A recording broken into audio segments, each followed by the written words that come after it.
Hi, everyone. Welcome back to this question that we were working on.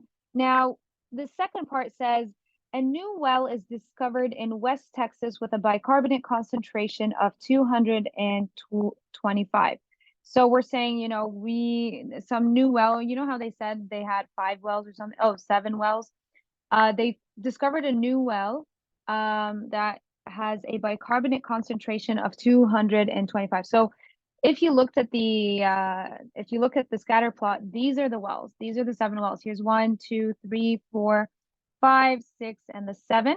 Right? This is a scatter plot. So these points are the ones that correspond to our sorry about that. These are the ones that correspond to the 7 ones that we have over here.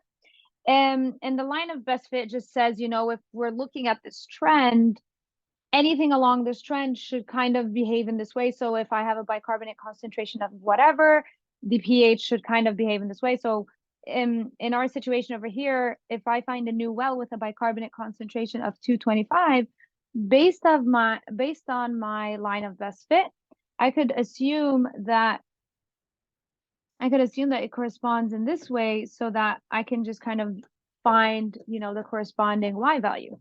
So if my X value was 225, my corresponding Y value, or, my pH in this case, would be 7.2. Sorry, not 7.2. It's actually a little bit above if you saw how we drew it over here. It's over here. So that's 7.3. And we can see that because it's going up by ones, right? That's 7.1, 7.2, 7.3, and so on. So just make sure that you're reading the graph very carefully. And lines of best fit, they're not saying that this is a continuous situation. They're just saying that based on the wells that we have, based on the data that we have, this line of best fit will represent what should be happening, what we're assuming is happening. And sometimes lines of best fit don't work perfectly. In this case, they work pretty well because they're kind of along, they're the best fit. They go along the points that we have. Okay, so the best one that represents this is 7.3. And that's it for this question. I hope that helped, and I hope to see you next video. Bye, everyone.